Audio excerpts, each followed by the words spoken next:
ورحمۃ اللہ وبرکاتہ۔ نحمده ونصلي ونسلم علی رسوله الکریم، اما بعد۔ برادران اسلام اور دختران ملت،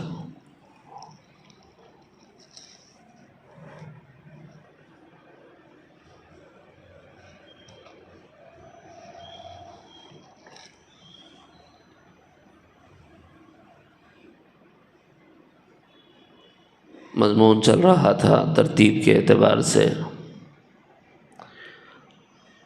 معلق بالدنیا، جو قلوب ہیں ان سے اپنے کو بچانا چاہیے۔ اس کی جو تدبیر بتائی گئی وہ تدبیر تھی جنازوں میں شرکت، کثرت سے جنازوں میں شرکت۔ اس سے ہوتا کیا ہے، یہ جنازوں میں شرکت کرنا ہل چلانے کے مانند، زمین میں ہل چلانا۔ اگر بندہ ہل چلائے گا تو زمین میں نرمی آئے گی، اس میں ایک قابلیت پیدا ہوگی۔ اگر زمین مردہ ہے تو اس میں جان پیدا ہونے کے اسباب پیدا ہو جائیں۔ تو جنازوں میں شرکت کے ذریعے، چونکہ یہاں تک جو مضمون سنایا گیا صرف یہود کے قلوب ہیں، نصارہ کے قلوب ہیں، اہل کفر کے قلوب ہیں، منافقین کے قلوب ہیں اور ان کی صفات۔ آیات ربانی کی سیاق و سباق سے ملنے والے اسباق میں جو موضوعات اب تک سنائے گئے پیوستہ مجالس تک، اس میں یہ مضامین آ گئے کہ یہ وہ صفات ہیں جو ہمارے اندرون میں نہیں ہونا چاہیے۔ اگر کسی بندے نے جنازوں میں شرکت کی تو کہیں نہ کہیں اس کے اندرون میں ایک چیز پیدا ہو جاتی ہے۔ وہ کیا ہے کہ صاحب سب مر رہے ہیں، میرے کو بھی مرنا۔ یہ موت کا جو دھڑکا ہے نا، اچھوں کی زندگی کی کایا پلٹ دیتا ہے۔ موت کے واقعات سے عبرت اور نصیحت لینا چاہیے، زندگیوں میں اس سے تغیر آتا ہے۔ آگے یاد رہا تو انشاءاللہ سناؤں گا، اور وقت رہا تو، ورنہ مضمون جہاں تک چل سکا انشاءاللہ وہاں تک چلاؤں گا۔ مردگی میں زندگی پیدا کرنے یا زمین دل کو نرم کرنے کا طریقہ جنازوں میں شرکت، نمبر 1۔ نمبر 2، جنازوں کی تجہیز، یعنی ان کو تغسیل، تجہیز، تکفین، تدفین، ان تمام مراحل میں شرکت کرنا۔ نمبر 2، جب گھر سے غسل کے لیے جنازہ اٹھایا جاتا ہے اور جب غسل کے بعد گھر سے جنازہ قبرستان کے لیے لے جایا جاتا ہے، یہ 2 مواقع، بلکہ ایک تیسرا موقع جب تدفین کے بعد گھر والوں کے پاس آ کر ان کو تسلی دی جاتی ہے۔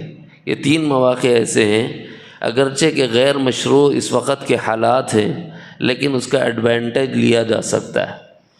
سنت کیا ہے صاحب؟ سنت یہ ہے کہ آدمی نوحہ نہ کرے، ماتم نہ کرے، زبان سے شکوہ نہ کرے، لیکن اس کے باوجود یہ زمانے قدیم میں تھا، آج کے زمانے میں ہم یہ دیکھتے ہیں کہ ہزاروں میں ایک آدھ گھر میں یہ سنت زندہ ہے۔ باقی ہر گھر کی کیفیت یہ ہے کہ یا تو زبانوں سے شکوہ ہوتا ہے، یا یہ کہ جنازوں کو اٹھا کر لے جانے والے غسل کے لیے، غسل کے بعد جنازے کو کفنانے والے اور وہاں سے مسجد لے جانے والے، اور قبرستان سے واپس آ کر پرسہ دینے والے، جب گھروں کو پہنچتے ہیں تو ایک عجیب و غریب منظر ہوتا ہے۔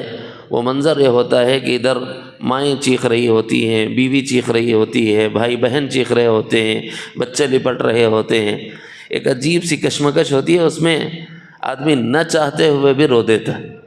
یہ رو دینا دل کے نرم ہونے کی دلیل ہے۔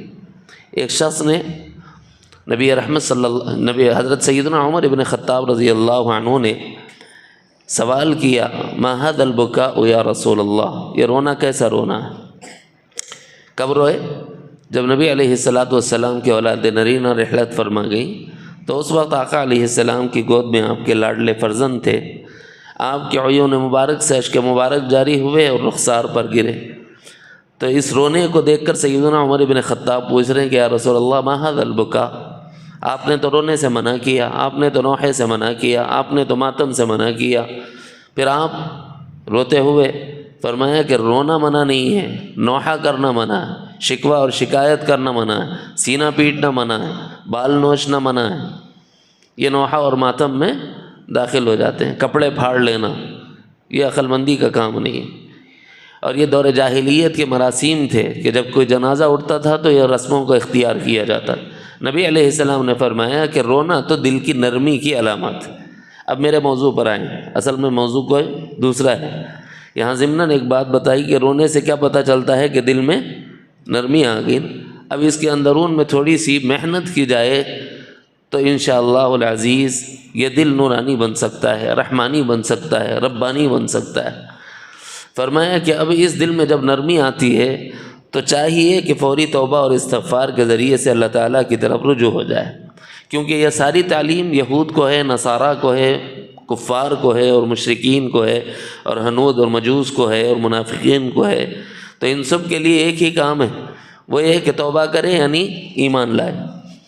اب یہ ایمان لانا اور توبہ کرنا، توبہ دو طرح کی ہے، ایک غیر مسلم کے لیے توبہ ہے اور ایک توبہ ایمان والے کی ہے۔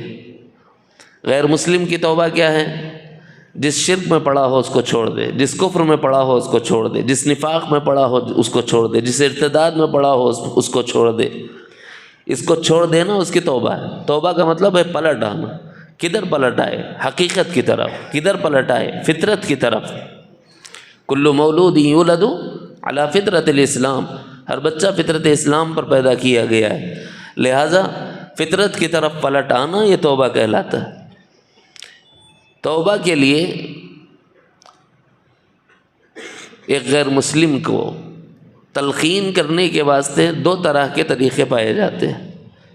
ایک یہ کہ اللہ کی رحمت کا امیدوار بنایا جائے، اور دوسرے یہ کہ نعمات مادی و نعمات روحانی کی فضیلت سنائی جائے، اور یہ دونوں طریقے قرآن مجید سے ثابت۔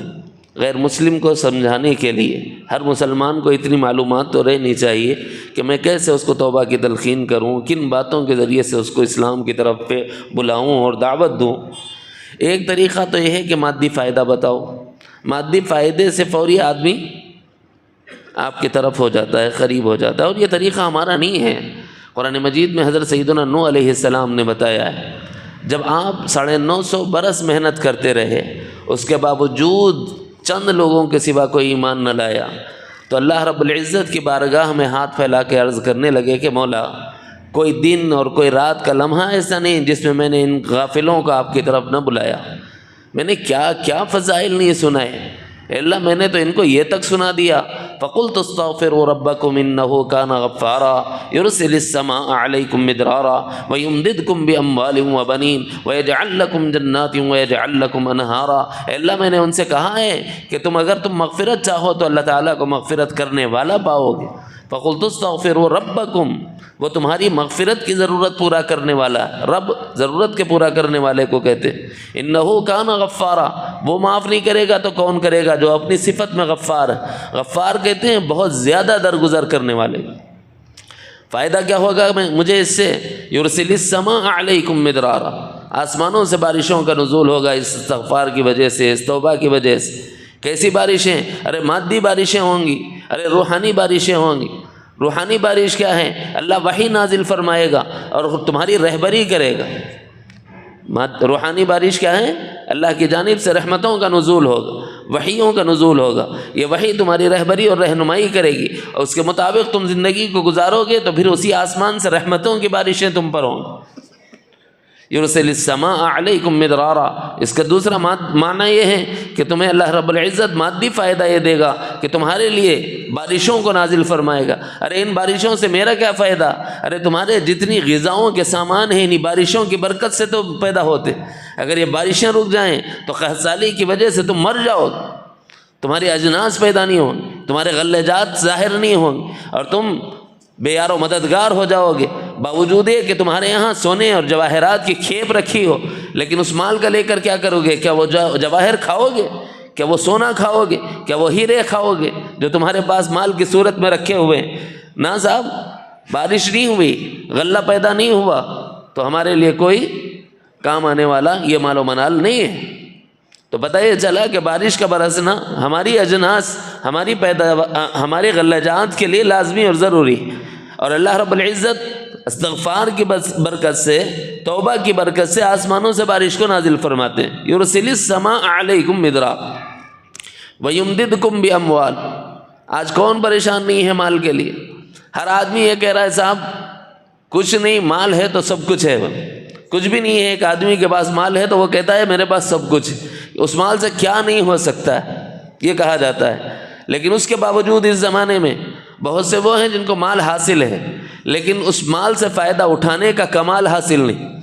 ایک آدمی لکھپتی ہے، عقل سے پیدل ہے، کیسے استعمال کرنا ہے اسے نہیں پتہ۔ ایک آدمی مالدار ہے لیکن حادثہ ہو گیا اور دواخانے میں اپاہج پڑا ہوا ہے، مال تو ہے لیکن استعمال نہیں کر سکتا۔ اس کا مال ہے، کھاتے دواخانے والے ہیں پورے بلا بنا کے، مال ہے لیکن اس سے فائدہ اٹھانے کی صلاحیت بھی تو چاہیے نا۔ تو اللہ رب العزت تمہیں مال دے گا، یعنی مال کو استعمال کرنے کی صلاحیت بھی دے گا۔ وَيُمْدِدْكُمْ، تمہاری مدد کی جائے گی کہ تمہیں مال بھی دیا جائے اور اس مال کا فائدہ اٹھانے کی صلاحیتیں بھی دی جائیں۔ بہت سے ایسے ہیں جن کو مال حاصل ہے، ان کی مثال دی۔ اس کا ایک اور معنی بنتے ہیں، تمہیں مال دیا جائے گا، ہم فقر و فاقے میں ہیں، ہم بھوک و افلاس میں ہیں، توبہ اور استغفار کی برکت سے پروردگار عالم مال عطا فرمائیں۔ نوکری نہیں ہے، استغفار کرو۔ بہت سی مرتبہ ایسا ہوتا ہے کہ اولاد ہوتی نہیں، کتنے سال گزر جاتے ہیں، مول صاحب کوئی تعویذ دے دو، کوئی وظیفہ بتا دو، 40 سال ہو گئے، 50 سال ہو گئے۔ اللہ فرما رہے ہیں تم استغفار کرو۔ حضرت نوح علیہ السلام اپنی قوم سے کہہ رہے ہیں تم استغفار کرو، اس کا ایک مادی فائدہ یہ ہوگا کہ اللہ اگر تمہیں اولاد نہیں ہے تو اولاد دے گا۔ وَيُمْدِدْ کا لفظ آیا نا، اولاد کے ذریعے سے مدد دیا جانا، تمہیں اولاد دے اور تمہاری مدد کی جائے۔ اور کبھی ایسا ہوتا ہے اولاد تو ہوتی ہے مگر اولاد کہلانے کے لائق نہیں ہوتی، تو یہاں دوسرا معنی بھی پیدا ہوتے ہیں کہ اگر اولاد بننے کے قابل نہیں ہے تو اللہ اسے اولاد بنا دے گا، اولاد دے گا، اولاد بنائے گا۔ استغفار کو معمولی اور ہلکا مت سمجھو، یہ اتنی فضیلت والی اور برکت والی شے ہے کہ اگر تمہارے پاس مال ہے، صلاحیت نہیں تو صلاحیت بھی ملے گی، مال بھی ملے گا، اور اگر تمہارے پاس مال نہیں ہے تو مال ملے گا، اور اگر مال ہے لیکن ناقص ہے تو کامل کر دیا جائے گا۔ استغفار میں وہ پاور ہے۔ پھر فرمایا کہ دیکھو اگر تمہاری اولاد نہیں ہے تو اولاد دی جائے گی، اولاد ہے لیکن نافرمان ہے تو فرمانبردار کر دی جائے گی۔ مدد کا لفظ آیا ہے وَيُمْدِدْكُمْ بِأَمْوَالٍ وَبَنِينَ، گویا یوں سمجھیں کہ پروردگار عالم کے نبی حضرت نوح علیہ السلام نے قوم کو یہ کہا وَيَجْعَلْ لَكُمْ جَنَّاتٍ وَيَجْعَلْ لَكُمْ أَنْهَارًا، وہ تمہارے لیے جنتیں ہی جنتیں بنا دے گا۔ یہ دنیا کی جنت اور توبہ کی وجہ سے آخرت کی جنت، ایسی جنت کہ اس دنیا کے اندر بھی انہار بہ رہی ہیں، یعنی رحمتوں کی برکھا برس رہی ہے، اور وہ آخرت میں جو جنت ہے اس کی نہروں کا تو اللہ نے قرآن مجید میں تذکرہ کر دیا۔ یہ سب کس چیز پر حاصل ہوں گے؟ کفر کی حالت سے نکلنے کے لیے توبہ کرنا۔ اب بندہ فوائد پوچھتا ہے، ان فوائد پوچھنے والوں میں ایک عجیب و غریب شخصیت حضرت وحشی ابن حرب رضی اللہ عنہ، بعد میں اسلام لے آئے۔ حضرت وحشی کو کون نہیں جانتا کہ یہ کون ہے؟ خالی نام سنتے سب سمجھ جاتے ہیں کہ حضرت سید الشہداء حضرت حمزہ رضی اللہ عنہ کے قتل میں ان کا ہاتھ۔ ہندا نے کہا تھا نا کہ تم ان کا کلیجہ لے آؤ تو میں تمہیں آزادی دوں گی، تو اپنی آزادی کی خاطر انہوں نے قتل بھی کیا، نیزہ مارا، اور پھر اس کے بعد مسلح بھی کیا۔ جو چیزیں منگوائی تھی ہندا نے وہ لا کر کے دی۔ یہی وجہ ہے امام الانبیاء سید عالم جناب محمد الرسول اللہ صلی اللہ علیہ وسلم نے ان سے فرمایا تھا کہ دیکھو اگر ضرورت پڑے تو مجلس میں تو آ جاؤ مگر آمنا سامنا نہ ہونے پائے، کہیں ایسا نہ ہو کہ چچا کا مسئلہ یاد آ جائے اور نبی کی نگاہ سے تھوڑی دیر کے لیے بھی کسی امتی کے لیے بیزارگی ہو جائے، اس کی تباہی کے لیے پھر اور کسی چیز کی ضرورت نہیں رہتی۔ اس لیے نبی علیہ السلام نے ان پر مہربانی کی یہ کہہ کر کہ میرے چچا کا قتل مجھے نہ یاد آ جائے، ان کا مسئلہ مجھے نہ یاد آ جائے، تو جب آمنا سامنا ہو جائے تو حجاب میں بیٹھا کر۔ یہ نبی کی رحمت ہے۔ جب ان کے پاس اسلام کا پیغام پہنچانے لگے، حضرت ابن عباس رضی اللہ عنہ راوی ہے، ابھی اسلام نہیں لائے وحشی، اللہ فرما رہے ہیں کہ وحشی کو اسلام کی دعوت دو. بڑا عجیب منظر ہے. ادھر اللہ رب العزت اپنے بندوں کے ساتھ کتنے مہربان ہیں وہ بتایا جا رہا ہے. وہ کفر میں پڑا ہے، وہ شرک میں پڑا ہے، وہ قاتل ہے، وہ زانی ہے، وہ ہر قسم کا گناہ کرنے والا ہے، لیکن اللہ کہہ رہا ہے کہ میں چاہتا ہوں اسے اسلام کی توفیق ملے، لہٰذا میرے محبوب اس کے پاس اسلام کا پیغام پہنچاؤ. پیارے آقا مدنی کریم صلی اللہ علیہ وسلم نے اسلام کا پیغام بھیجا تو حضرت وحشی کہنے لگے ارے صاحب تمہارا قرآن ہے نا، اس قرآن میں ہے کہ جو قتل کریں گے اور جو زنا کریں گے اور جو شرک کریں گے اللہ رب العزت ان کو عذاب شدید دے گا اور دوہرا عذاب دے گا. پھر اگر مجھے اسلام کی دعوت دے رہے ہو تو میں اسلام کو قبول کروں گا اور توبہ کروں گا تو مجھے فائدہ کیا ہوگا؟ آدمی مادیت چاہتا ہے نا، اپنا فائدہ دیکھتا ہے. تو سید عالم جناب محمد الرسول اللہ صلی اللہ علیہ وسلم کے پاس یہ خبر پہنچی کہ وحشی کہہ رہے ہیں کہ مجھے اسلام لانے سے فائدہ کیا ہوگا. نبی رحمت صلی اللہ علیہ وسلم نے فرمایا الا من تاب وآمن وعمل عملا صالحا فاولئک یبدل اللہ سیئاتہم حسنات. جو توبہ کر لیں یعنی اپنے کفر کی حالت سے نکل آئیں، شرک کی حالت سے نکل آئیں، نفاق کی حالت سے نکل آئیں، ارتداد کی حالت سے نکل آئیں، بدعقیدگی کی حالت سے نکل آئیں. الا من تاب وآمن، اور ایمان لے آئیں. کلمہ شہادت کا اقرار، ایمان مجمل و مفصل کا اقرار، یہی تو ایمان ہے. الا من تاب وآمن وعمل عملا صالحا. پھر اس کے بعد ایک شرط لگائی، عمل کرو اور عمل بھی نیک عمل کرو. عمل تو بہت ہوتے ہیں لیکن عملوں میں نیک عمل تم سے مطلوب ہے. الا من تاب وآمن وعمل عملا صالحا فاولئک یبدل اللہ سیئاتہم حسنات. تو اللہ رب العزت ان کی توبہ کو قبول بھی فرمائیں گے، ان کے ایمان کو منظور بھی فرمائیں گے اور ان کے عمل صالح کی برکت سے ان کے گناہوں کو نیکیوں سے بدل دیں.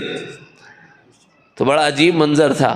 وحشی ابن حرب نے کہا فیہ شرط شدید لعلی لا اقدر علیک. جملہ سمجھ رہے ہیں؟ فیہ شرط شدید. ارے اس میں تو بڑی شرط لگائی گئی صاحب. کیا شرط؟ عمل عملا صالحا، نیک عمل کرو تو معاف ہوگا ورنہ نہیں. لعلی لا اقدر علیہ، ہو سکتا ہے کہ میں اس کو پورا نہ کر سکوں، مجھ سے نیک عمل نہ ہو سکے، پھر میں ایمان لاؤں تو فائدہ، پھر میں توبہ کروں تو فائدہ. یہ خبر پہنچی سید دو عالم جناب محمد الرسول اللہ صلی اللہ علیہ وسلم کے پاس. اگر قسم خدا کی ہمارے کس سامنے کوئی اتنے ناٹکاں کرتا نا تو گردن پہ دے کے نکالتے تھے، نکل یہاں سے. کرتے تھے کہ نہیں کرتے؟ وہ رحمت للعالمین تھے، وہ رب العالمین. لہذا رب اپنی جانب سے انتظام ربوبیت کر رہا ہے اور رحمت للعالمین اپنے حلم کا مظاہرہ فرما رہے ہیں. تیری اس قطع ہی کو جہنم میں لے جانے کے لیے کافی ہے. جو حضرت حمزہ کا قتل تو نے کیا ہے، تجھے اتنی دعوت ہم کیوں دیں؟ لیکن نہیں، اللہ بھی بندوں پر مہربان ہے اس سے زیادہ، اور رحمت للعالمین بھی مہربان ہے اپنی امت پر اس سے زیادہ، کہ اپنی ذاتی اغراض و مقاصد کو پیش نظر رکھنے کے بجائے، اپنے دل میں آنے والی بات کو پیش نظر رکھنے کے بجائے اللہ اپنے ہر بندے کے حق میں مہربانی کرتا ہے اور نبی اپنے ہر امتی کے حق میں مہربانی کرتا ہے. اب اس دوسری مرتبہ جب یہ کہا نا فیہ شرط شدید لعلی لا اقدر علیہ، پیارے آقا مدنی کریم صلی اللہ علیہ وسلم نے فرمایا ان اللہ لا یغفر ان یشرک بہ ویغفر ما دون ذلک لمن یشاء. وحشی عمل نہیں کر سکتا کوئی بات نہیں، شرک تو چھوڑ دے. عمل نہیں کر سکتا کوئی بات نہیں، شرک تو چھوڑ دے. کیوں؟ اس لیے کہ اللہ تعالیٰ شرک نہیں معاف کرتا، باقی ہر گناہ معاف کرے گا. ابھی بھی بس نہیں ہو، ہم تو وہیں ٹھوکنے والے تھے، لیکن اب یہاں آئے. آگے چل کے وہ کہہ رہے ہیں اس کے اندر اللہ رب العزت نے مشیت کو مقید کیا ہے. یہ جو مغفرت ہے نا مشیت کے ساتھ جڑی ہوئی ہے. ان اللہ لا یغفر ان یشرک بہ ویغفر ما دون ذلک لمن یشاء. لمن یشاء کا مطلب ہے اللہ جس کو چاہے معاف کرے. انشاء علی ام لا، اللہ میرے بارے میں چاہیں گا کہ نہیں چاہیں گا، کنفرم کرنا تھا نا. توبہ کو بلا رہے ہو، استغفار کو بلا رہے ہو، ایمان لانے کی دعوت دے رہے ہو، اسلام قبول کرنے کا پیغام دے رہے ہو، میرے فائدے کی بات کرو صاحب، میرا کیا فائدہ ہے جبکہ تمہارے قرآن میں یہ ہے۔ پہلی بات، کیا ہم اتنا قرآن جانتے ہیں؟ کیا وحشی ابھی مسلمان ہیں؟ وہ قرآن جانتے ہیں اور قرآن کے معنی اور مفاہیم کی گہرائی کے ساتھ اس کو جانتے ہیں۔ اب یہ جو منظر ہے نا، اس میں یہ کہا گیا کہ اس کے اندر اللہ تعالیٰ نے اپنی مشیت کے ساتھ اس کو مقید کیا ہے۔ اب اللہ تعالیٰ میرے بارے میں مغفرت چاہے گا کہ نہیں چاہے گا یہ کسی کو نہیں معلوم، لہذا مجھے کیا فائدہ ہوگا اس کا؟ آنکھ موجھ کے میں گرنے والا نہیں ہوں، فائدہ بتاؤ۔ اللہ کی مہربانی پر قربان جائیں، اللہ رب العالمین نے ان کے لیے یہ آیت مبارکہ اتاری ہے۔ قل یا عبادی الذین اسرفوا علی انفسہم لا تقنطوا من رحمت اللہ ان اللہ یغفر الذنوب جمیعا انہ هو الغفور الرحیم۔ میرے محبوب صلی اللہ علیہ وسلم وہ یہ جاننا چاہتا ہے کہ میں کسی کے بارے میں چاہوں گا کہ نہیں چاہوں گا؟ آپ کہہ دیجئے اے میرے وہ بندو، اللہ رب العزت کے خطاب میں بھی محبت کا غلبہ ہے، یا عبادی فرمایا ہے۔ اگر ہماری اولاد ہو، نیک ہو تو کہتے ہیں میرا بچہ جی، لیکن نافرمان ہو تو کہتے ہیں کہ اس کو بچہ بولنے کو بھی جی نہیں بولتا۔ اللہ فرما رہے ہیں یہاں پر میرے وہ بندو جنہوں نے اپنی جانوں پر ظلم کیا ہے، کفر کے ذریعے سے، شرک کے ذریعے سے، نفاق کے ذریعے سے، ارتداد کے ذریعے سے۔ یا عبادی، اے میرے وہ بندو، الذین اسرفوا، جنہوں نے اپنی جانوں پر ظلم کیا ہے، علی انفسہم لا تقنطوا من رحمت اللہ، اللہ کی رحمت سے مایوس نہ ہونا۔ ان اللہ یغفر الذنوب جمیعا،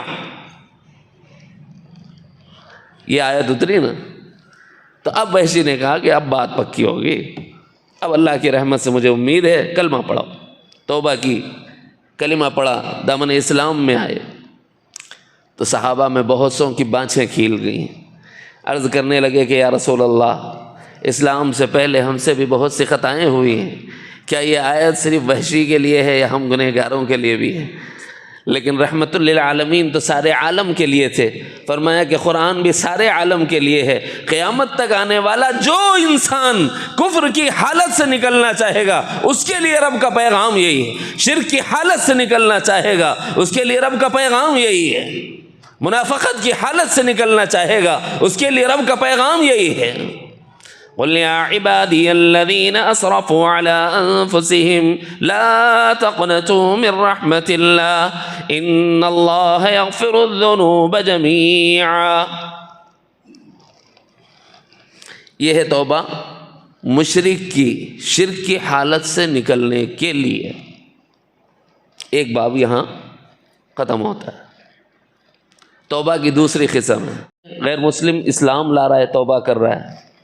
ایک ہے کافر ہے، مشرک ہے، اس سے نکل رہا ہے، اسلام میں، ایمان میں آ رہا ہے، جی منافق ہے، اخلاص میں آ رہا ہے، دین سے ارتداد کا شکار ہو گیا، واپس آ رہا ہے، استقامت پر آ رہا ہے۔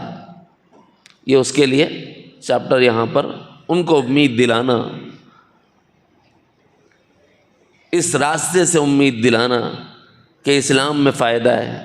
اللہ کے نبی صلی اللہ علیہ وسلم نے فرمایا جب وحشی اسلام لے آئے، الاسلام یہدم ما کان قبلہ، اسلام اس سے پہلے کی جتنے گناہ ہیں نا وہ معاف کر دیتا ہے، وہ سب دھو دیتا ہے۔ یہدم، ہدم کہتے ہیں گرا دینا، ڈھا دیتا ہے، اور ڈھائی وہ چیز جاتی ہے جو پہاڑوں سے اونچی ہو، گرائی وہ چیز جاتی ہے جو بلند ہو، بالا ہو، بہت اونچی ہو۔ اگر ہم نے اپنی معصیت سے زمین کو بھر دیا ہے، زمین سے لے کے آسمان تک اگر ہمارے نام اعمال لکھنے والے فرشتے لا کر یہاں ڈال دیں اور وہ اتنے جمع ہو جائیں کہ اس نے آسمانوں کو پر کر دیا ہو، اللہ کی رحمت اس سے بڑی ہے، اللہ کی رحمت اس سے بڑی ہے۔ اس لیے تلقین توبہ ہے۔ ہم مشرک تو نہیں، مولا تیرا شکر، ہم کافر تو نہیں ہیں، مولا تیرا شکر ہے، ہم منافق تو نہیں ہیں، مولا تیرا شکر ہے، جی ہم مرتد تو نہیں ہیں، مولا تیرا شکر ہے، ہماری طاقت سے نہیں، مولا کی مہربانی سے ہے۔ لیکن کیا ہمیں بھی توبہ کی ضرورت ہے؟ ہاں، ہمیں بھی توبہ کی ضرورت ہے۔ ہمیں کس بات میں توبہ کی ضرورت ہے؟ جتنے بڑے ہوتے جاؤ گے نا سلوک میں، اتنے ہی توبہ کے دروازے کھلتے جائیں۔ ایک عام ایمان والے سے صالحیت میں آنے والا، اس کی بھی توبہ ہے۔ صالحیت سے شہادت میں جانے والا، اس کی بھی توبہ ہے۔ شہادت سے صدیقیت میں جانے والا، اس کی بھی توبہ ہے۔ وہاں سے اللہ کی محبت، اللہ کی معیت و معرفت میں جانے والا، اس کی بھی توبہ ہے۔ پھر یہاں آ کر کیا ہو جاتا ہے؟ لوگوں کی نظر میں تو نیکی ہوتی ہے، بندے کی نظر میں وہ نیکی بھی گناہ ہو جاتی ہے۔ اب پھر توبہ ہی توبہ ہے، توبہ ہی توبہ ہے۔ یہی وجہ ہے پیارے آقا مدنی کریم صلی اللہ علیہ وسلم ارشاد فرماتے ہیں، میں صبح شام 70 مرتبہ استغفار کروں۔ کیوں؟ کیونکہ عبادت تو کر رہا ہوں، لیکن شایان شان خدا بندی نہیں۔ اللہ اللہ ہے۔ پیارے آقا نے خود ارشاد فرمایا، ما عبدناک حق عبادتک، اے اللہ تیری عبادت کا حق نہیں ادا ہو سکتا، وما عرفناک حق معرفتک، اے اللہ جیسے تجھے جاننا اور پہچاننا چاہیے تیری معرفت کا حق نہیں ادا ہو سکتا۔ جب نبی یہ کہہ رہے ہوں تو ہم کیا کہہ سکتے؟ جب نبی یہ کہہ رہے ہوں تو ہم کیا کہہ سکتے؟ چے پدی دا شوربہ، ایک محاورہ ہے، چے نسبت خاک را بعالم پاک۔ جب وہ نبی عالم بالا کے پاک مسافر ہو کر وہ یہ کہہ رہے ہیں کہ صاحب آپ کی عبادت کا حق نہیں ادا ہو سکتا، تو ہم سے کیا حق ہوگا، ادا ہوگا؟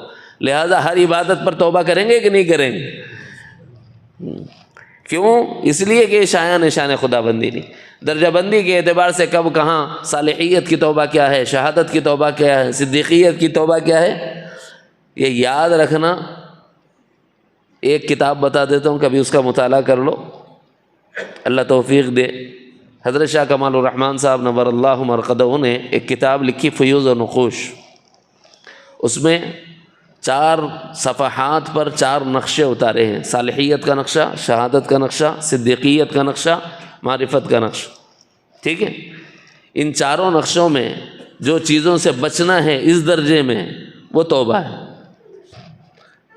باقی آپ کا کام ہے پڑھ لینا، رہبری کرنا میرا کام تھا، کیونکہ اس وقت میرا وہ تفصیلی موضوع نہیں ہے۔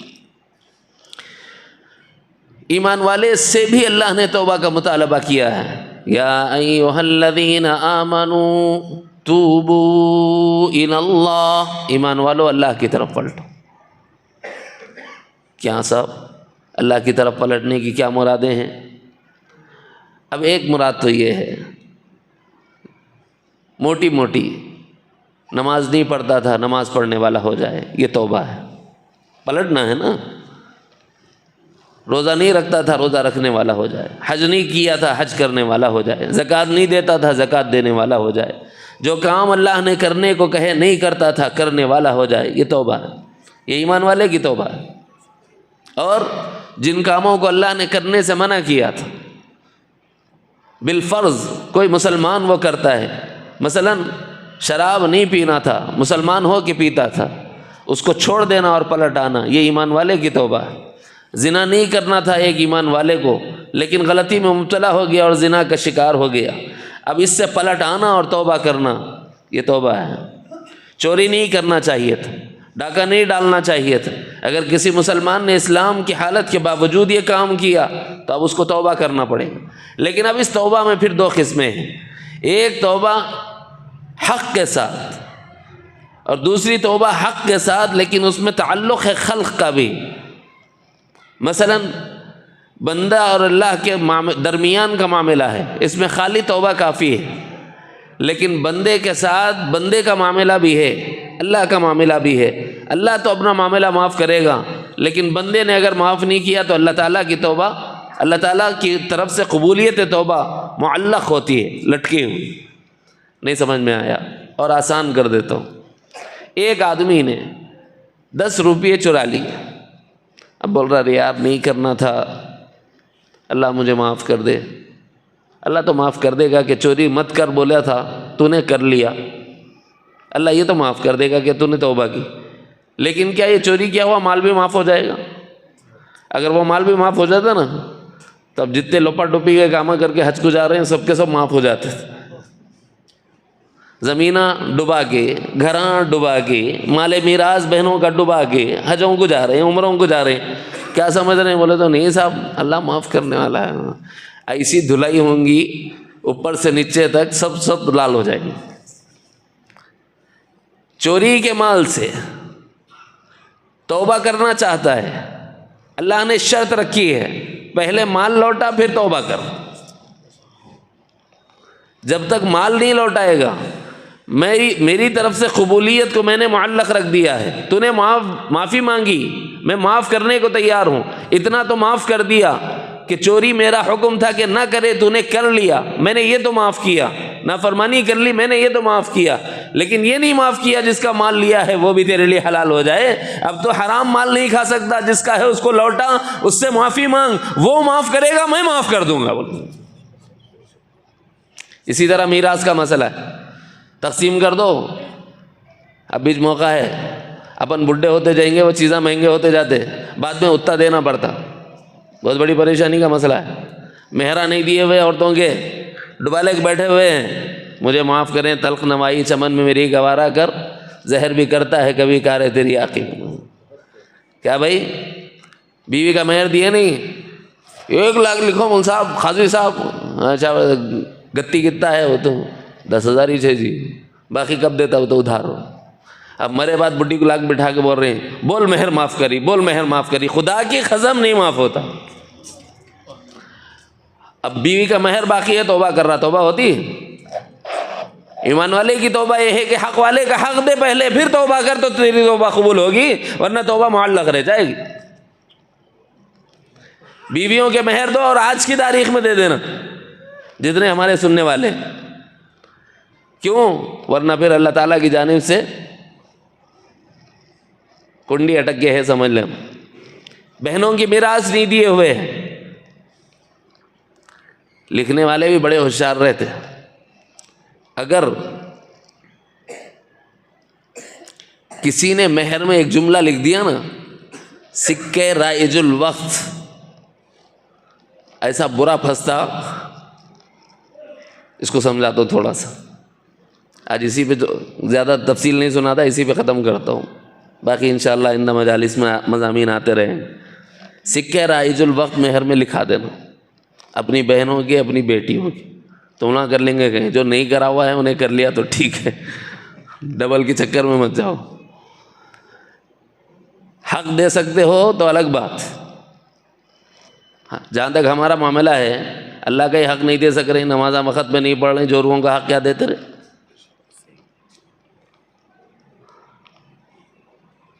ایک ہے مہر آپ ادا کر رہے ہیں، معجل، چیپٹر کلوز، جو دینا تھا دے دیا، تم لے لیے، حلال ہو گئے، قصہ ختم ہو گیا، ٹھیک ہے۔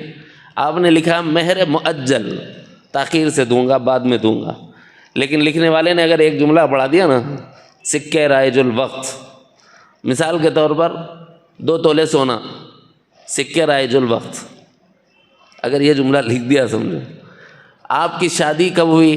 25 سال پہلے، امیجن کرو بھائی، تصور کرو کیا جا رہا، 25 سال پہلے شادی ہوئی، ٹھیک ہے۔ 25 سال پہلے 2 تولے سونا کتنے میں آ جاتا تھا؟ میرے تجربے کے حساب سے، کیونکہ میری اتنی شو ہے، 10,000 روپے میں 2 تولے آ جاتا تھا۔ 10,000 میں چھٹ گیا نا بھائی، میں معجل دے دیا تھا، چھٹ گیا۔ اگر معجل سکے رائج الوقت لکھا دیا جاتا اور آج کی تاریخ میں دینا رہتا تو میرے لیے مہر کتنا بن جاتا تھا؟ 1.5 لاکھ، ایک کے اوپر چلے گئے حضرت۔ سکے رائج الوقت کا مطلب سمجھا؟ یعنی آج تو تم 2 تولے لکھا رہے ہو، 25 سال کے بعد بھی 2 تولے دے دیتا ہوں، نہیں چلے گا۔ اب قیمت دیکھی جائے گی، اس زمانے میں جو قیمت تھی اور اس قیمت میں جتنا سونا آ جاتا تھا، اس زمانے میں اتنی قیمت کا سونا کتنا آئے گا یہ دیکھا جائے گا، اور اس کے مطابق اپنے کو مہر دینا پڑے گا، تب جا کے حق ادا ہوگا، ورنہ بیوی حلال نہیں ہوگی۔ کتنے لوگ غلطی کر رہے ہیں اس معاملے میں. یہ مزمل صاحب بھی پرسوں حال ہی میں ان کا ایک بیان سنا تھا، انہوں نے بھی اس پر کافی تھوڑی سی تنبیہ فرمائی. بھائی بیویوں کے مہر اپنے وقت پر ادا کر دو. ایک ضمنی بات آ گئی، اللہ تعالیٰ کا حکم ہے مہر ادا کرو، ہم مہر ادا نہیں کریں گے، توبہ قبول ہوگی کہ لٹکی بھی رہے گی؟ ایمان والے کو توبہ دو طرح سے مانگنی پڑتی ہے، توبہ دو طرح سے کرنی پڑتی ہے ایمان والے کو. ایک یہ کہ بندے سے پہلے حق دے دے، اس سے معافی مانگے، یہ توبہ کی ایک شق ہو گئی. پھر اللہ سے کہے کہ اللہ آپ کا حکم تھا کہ یہ نہ کروں، مجھ سے میں نے کر لیا، اب اس خطا کو معاف فرمائیے. چونکہ آپ نے بندے کا مال دے دیا نا، اب آپ کی توبہ اللہ تعالیٰ فوری قبول فرما لے. طریقہ سمجھ آ گیا؟ حق والے کا حق دے کر حقوق العباد باقی ہوں، پھر توبہ کی جائے تو توبہ معلق ہوتی ہے جب تک کہ حق والا اپنا حق معاف نہ کرے اس وقت تک. اس لیے کوشش ہو کہ توبہ میں وہ روش اختیار کی جائے. پھر اب یہ اللہ کے احکام پر آ گیا، اوامر پر آ گیا، نواہی سے اجتناب کرنے لگ گیا، حق والوں کا حق دینے لگ گیا. اب صالحیت سے شہادت میں آنے کی توبہ. صالحیت سے شہادت میں آنے کی توبہ کیا ہے صاحب؟ برے ماحول کو چھوڑ دینا، یہ اس درجے کی توبہ ہے. اور نیک ماحول کو اختیار کرنا، یہ اس درجے کی توبہ ہے. مولانا نے بیان میں شروع میں ایک آیت مبارکہ پڑھی تھی، وہاں تک لے جا کر کے چھوڑ دیتا ہوں.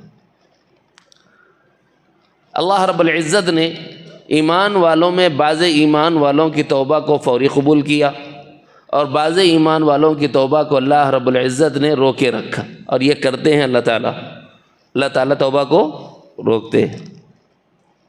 سورہ توبہ پارے 10 کے اندر آپ تفصیل سے دیکھ لیں، تفسیر وہاں پڑھ لیں. اس وقت موقع نہیں ہے، صرف اشارات کی زبان میں عرض کروں گا. سید دو عالم جناب محمد الرسول اللہ صلی اللہ علیہ وسلم غزوہ تبوک سے واپس آئے. منظر یاد رکھنا، غزوہ تبوک کون سی جنگ؟ اس کو کہتے ہیں جیش العسرہ، تنگی کی جنگ، سختی کی جنگ. ایسی جنگ، ایک طرف پورے گرمی آبتاب پر، اوج کمال پر عرب کی گرمی، اور وہ سیزن ہے کھجوروں کے پکنے کا، اور پورا عرب کھجور بیچ کر اپنے گزر بسر کا سامان کرتا ہے، تو معیشت اس سے جڑی ہوئی. ایک طرف مشکل یہ ہے کہ ادھر باغ پکا ہوا ہے، اس کو چھوڑ کے جانا تکلیف ہوتی کہ نہیں، تنگی ہوتی کہ نہیں. باغ پیکا ہوا ہے، وہ بکیں گا تو پیسے آئیں گے، ہاتھ میں پیسے نہیں، اس لیے تنگی کی جنگ اس کو کہا. شدید گرمی ہے، شدت کی وجہ سے چلا نہیں جاتا، اس لیے اس کو تنگی اور مشقت کی جنگ کہا گیا. جیش العسرہ، بہت شدت کی تکلیف والی. ایسے میں نبی رحمت صلی اللہ علیہ وسلم نے فرمایا کہ جنگ کے لے جانا ہے.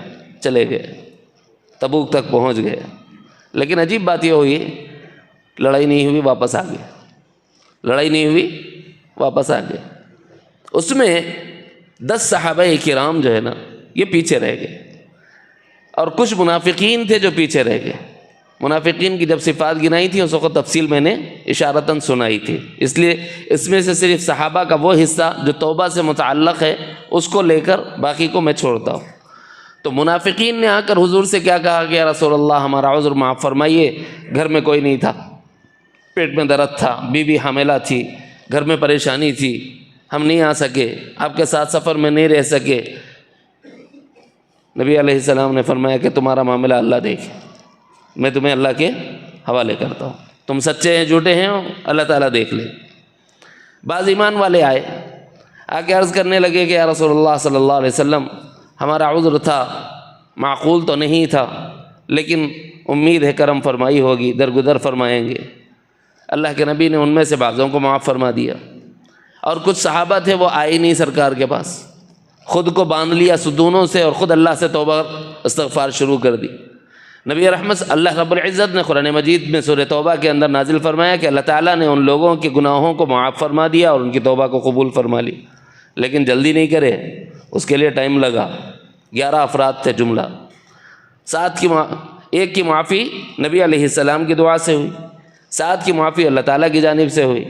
اب 3 صحابہ رہ گئے. بخاری شریف میں پورا واقعہ تفصیل سے مذکور ہے. حضرت کعب ابن مالک رضی اللہ عنہ کی روایت، وہ خود اپنا واقعہ بیان کر رہے ہیں، امام بخاری نے اس کو تفصیل سے نقل کیا ہے. حضرت کعب ابن مالک، مرارہ ابن ربیع، ہلال ابن امیہ، یہ تینوں صحابہ ہیں۔ کون ہیں؟ صحابہ۔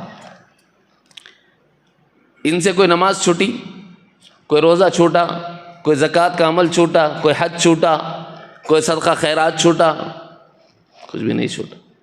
پھر ان سے توبہ مطلوب ہے۔ اب آگے آپ میں جہاں لے جانا چاہتا تھا، ان سے کیا مطلوب ہے؟ توبہ مطلوب۔ اللہ چاہ رہے ہیں کہ یہ توبہ کرے۔ یہ نبی علیہ السلام کی خدمت میں آ کے کہنے لگے کہ یا رسول اللہ ہم سے خطا ہوئی، کوئی عذر نہیں تھا۔ بادشاہ کا دربار ہوتا نا، ایسا جھوٹ بولتا تھا کہ چٹکیوں میں اس کو حولہ بنا دیتا تھا، مگر یہ دربار نبوت ہے، یہاں جھوٹ نہیں چلے گا۔ ہم جھوٹ بولیں گے بھی رب وحی نازل کر دے گا، ہم ایمان والے ہیں، یقین ہے ہمارے آپ کے اوپر وحی اترتی ہے، لہذا ہم جو ہے سچ بتا رہے ہیں۔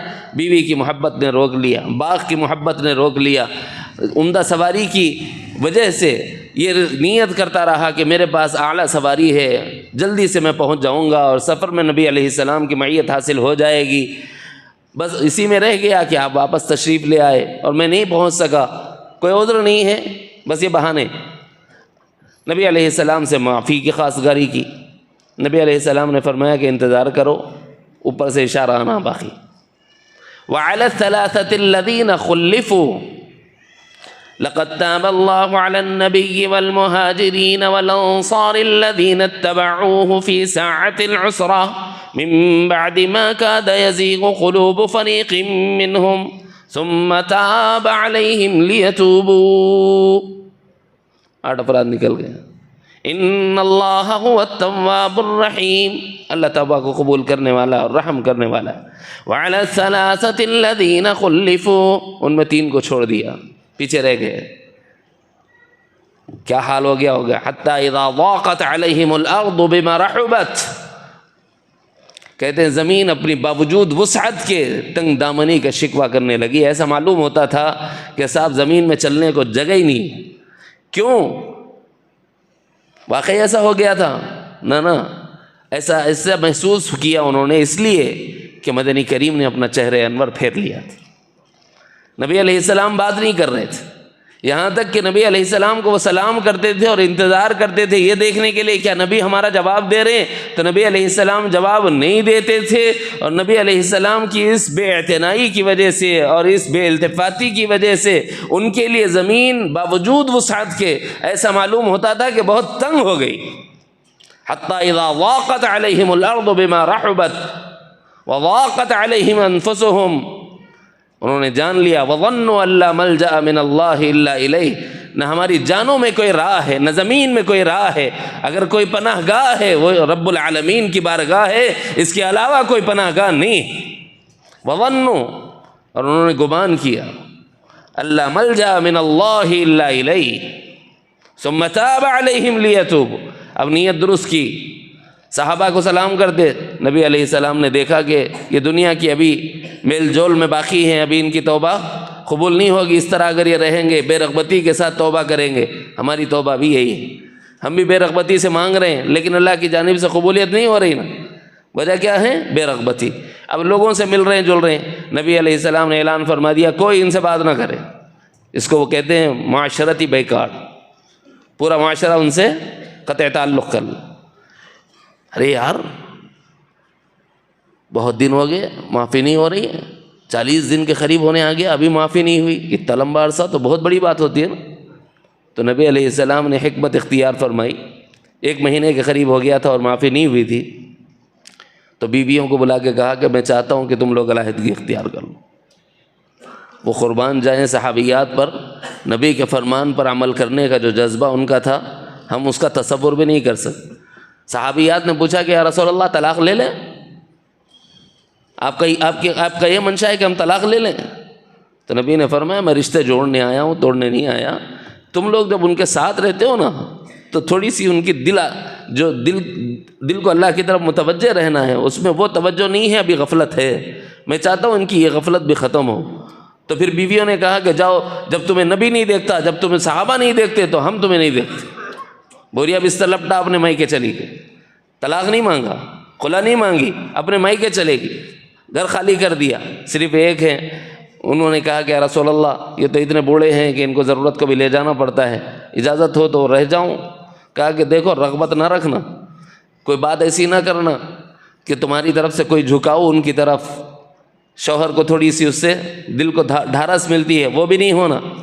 بولے ٹھیک ہے میں اس کا خیال رکھوں۔ جھڑکتے ہوئے، جب بیوی بھی جھڑکے نا تو چلو بھر پانی لے کے ڈب کے مر جانا چاہیے، وہ حالت ہو جائے۔ عرب تو عرب تھے، بڑے غیور کہلاتے تھے۔ جب بیویاں کہہ رہے ہیں اڑے دے، جب تم نبی کے نہیں ہوئے تو ہمارے کیا ہوتے؟